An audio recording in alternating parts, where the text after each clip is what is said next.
बिस्मिल्लाहिर्रहमानिर्रहीम, अस्सलाम वालेकुम। Welcome to Sara's kitchen. आज मैं आप लोग के साथ शेयर करने वाली हूँ बगैर आटा गूंदे रोटियों की रेसिपी। बहुत मज़े की बनती है, बहुत सॉफ्ट बनती है, जैसा आप लोग देख सकते हैं। तो चले स्टार्ट करते हैं। मगर उससे पहले अगर आपने मेरा चैनल सब्सक्राइब नहीं किया तो उसको प्लीज़ सब्सक्राइब कर लें, बेल का आइकन प्रेस करें और अपने फ्रेंड्स एंड फैमिली के साथ ज़रूर शेयर करें। चले स्टार्ट करते हैं। बैटर रेडी करने के लिए यहाँ मैंने 2 कप मैदा लिया है और 2 कप ही मैंने पानी लिया है और इसी मेजरिंग जग से मैंने ये मैदा भी मेजर किया है। इसमें हम लोग डालेंगे हाफ पानी डालेंगे, सारा नहीं डालेंगे।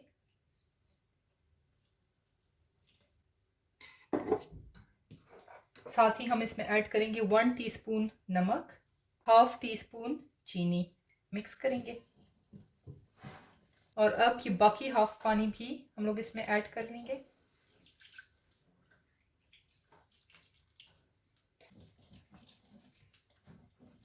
और इसको एक स्मूथ बैटर के फॉर्म में हम लोग ले आएंगे बगैर लंप्स के। बैटर जो है ये इस कंसिस्टेंसी में आ गया।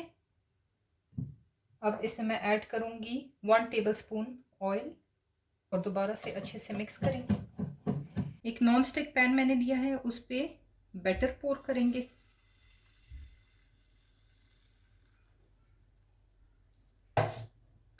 बैटर को थोड़ा सा फैलाएंगे इस तरह।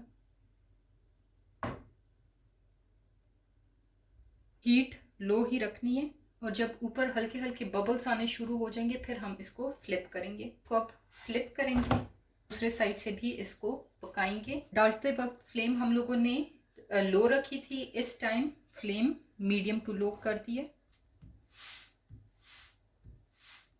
ये देखिए फूल रही है बहुत मज़े की जी। ये देखिए बहुत मज़ेदार हमारी रोटी जो है वो तैयार है। इसको निकालते हैं और इसी तरह मैं सारी रोटियां बना लूँगी। तो बहुत मज़ेदार तैयार है हमारी रोटियां। बहुत मज़े की बनती हैं, बहुत इजी क्विक रेसिपी है इसकी। आप लोग इसको ज़रूर ट्राई करें। बहुत सॉफ्ट बनती है, जैसा आप लोग देख सकते हैं बहुत सॉफ्ट बनती है। अगर आप लोगों ने अभी तक मेरा चैनल सब्सक्राइब नहीं किया तो उसको प्लीज़ सब्सक्राइब कर लें, बेल का आइकन प्रेस करें, अपने फ्रेंड्स एंड फैमिली के साथ ज़रूर शेयर करें। अल्लाह हाफिज़।